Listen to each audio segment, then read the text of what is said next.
Le 5 juillet, ils sont partis de Paris, Centre, Jersey, Bretagne. La nuit dernière, ils ont dormi en Vendée, à la Ferrière, dans un accueil paysan. Et ce 29 juillet, toujours en Vendée, les voilà qui débarquent dans la commune de L'Héroux. Donc un relais cycliste solidaire, familial, qui permette à chacun, quelles que soient ses performances physiques, de participer et de découvrir du coup la France autrement. Les gens s'inscrivent à la journée, donc pour plusieurs jours, plusieurs semaines, pourquoi pas, avec un barème de participation en fonction de ses revenus. C'est l'Alter Tour, une parodie du Tour de France qui s'oppose au dopage dans le sport ou encore au dopage dans l'agriculture industrielle. Chaque étape est ponctuée par la découverte d'une solution alternative qui se confronte au modèle dominant. Il y a quelques personnes d'origine agricole, mais il y a aussi des chercheurs. Il y avait un cantonnier la semaine dernière. Certaines personnes ont des vues bien précises et on rencontre des gens qui ont d'autres objectifs et on arrive à les croiser. On peut faire avancer pas mal de choses comme ça.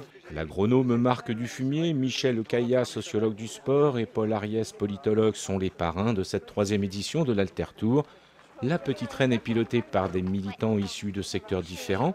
Leur point commun, ils sont en quête de solutions durables et solidaires pour le mieux vivre de l'homme et de sa planète. Bienvenue en Vendée, bienvenue dans le territoire du syndicat mixte du parc interrégional du Marais Poitevin.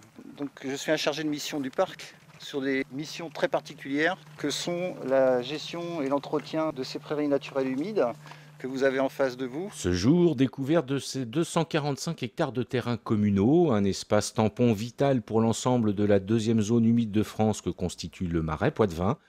Communes, syndicats, chercheurs et agriculteurs ont trouvé des solutions adaptées et originales afin de mettre en place une gestion collective et économique de l'espace. Chevaux, vaches, oiseaux, faune, flore cohabitent en intelligence.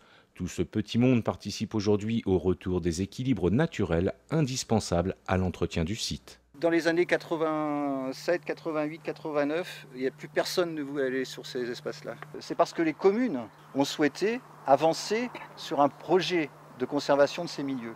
Je pense que là, on a gagné quelque chose, c'est-à-dire qu'on a maintenu ces espaces en pâturage collectif. C'est-à-dire que les hommes ont créé le Marais Poitevin et ça continue à vivre avec des chocs en permanence.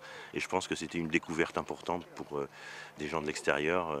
C'est un des buts de l'Alter Tour, c'est de faire le tour des alternatives et de les diffuser et de les faire connaître. Direction Saint-Michel-en-Lerme, pause et repas à la maison de Choisy, une ancienne ferme qui est un lieu de gestion décentralisé du syndicat mixte du Marais Poitevin. Puis départ direction la région Poitou-Charentes, fin de l'Alter Tour prévu le 15 août dans le département de la Creuse.